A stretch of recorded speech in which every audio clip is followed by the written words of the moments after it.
Syederalun, Komisi 5 DPRA kembali melakukan sidak ke Rumah Sakit Umum Daerah Dr. Zainal Abidin RSUZA Banda Aceh pada Kamis 6 Januari 2022. Kali ini sasarannya adalah poliklinik rumah sakit tersebut.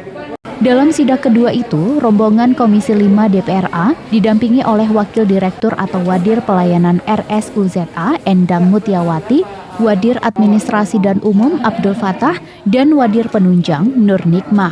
Dari peninjauan itu, pihaknya melihat masih banyaknya masyarakat yang antri di poliklinik.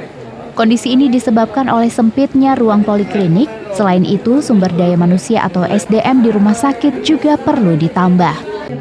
Terkait fasilitas kesehatan, politikus Partai Nanggro Aceh atau PNA menyatakan bahwa ada beberapa kebutuhan tenaga kesehatan atau nakes dan alat kesehatan harus ditambah.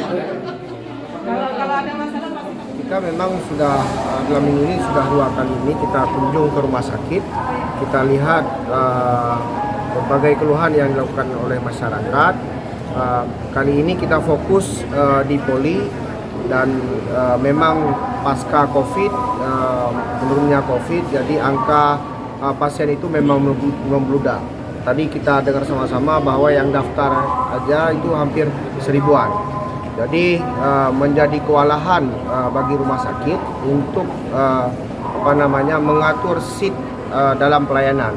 Dan kita sudah diskusikan tadi, sudah sampaikan bahwa ini adalah sempitnya ruangan. Sehingga kita harap ke depan dan kita akan tindak lanjuti nanti memanggil Sekda atau Gubernur untuk segera menambah ruangan poli. Kebutuhan kemudian kebutuhan SDM-nya juga perlu ditambahkan. Misalnya ada beberapa poli itu ada 3, cuma 3 atau 4 gitu. Jadi itu yang memang yang harus fokus sehingga masyarakat terlayani semuanya. Jadi tidak ada masyarakat yang tidak terlayani. Kemudian bagaimana membatasi jadwal-jadwal itu harus tersosialisasi kepada masyarakat. Ya, jangan kita terlalu panjang antriannya. Takutnya kita terlalu lama pasien menunggu. Ini juga harus pihak manajemen rumah sakit juga harus menyampaikan kepada rakyat Aceh, kepada masyarakat Aceh, sehingga masyarakat yang datang di sini itu tahu betul. Dan kami bersepakat bahwa sudah ada aplikasi itu perlu disosialisasikan secara masif. Jadi rakyat itu, masyarakat itu bisa mendaftar sebelum dia datang ke Banda Aceh ini, misalnya dari Kedai Gerubak sana atau dari Gaya Luas, dia bisa mendaftar. Bisa mendaftar kapan jadwal untuk misalnya konsultasi ataupun datang ke poli untuk dilayani dengan. Kira-kira Bu? Sehari tadi 1.600-an, di atas 1.000 sudah.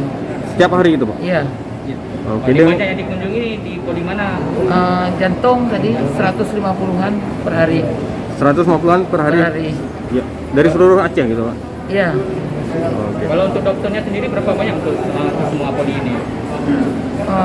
Tapi ya. Di sini kita ada 200 lebih dokter spesialis. Berarti tidak seimbang dengan jumlah pasien gitu? Oh, enggak, mereka kan tugasnya ada rawat inap, rawat jalan, operasi, berbagi semua di hemodialisis, di UGD. Ada 16 orang Pak. Jadi kalau pagi semua nggak bisa ini, makanya dibagikan jam makannya nanti. Kalau perawat di sini berapa orang? Kalau perawat kami cuma 3 orang Pak. 3 orang tapi ada ya Pak, satu yang berapa kan? Kadang ya kerja di sini.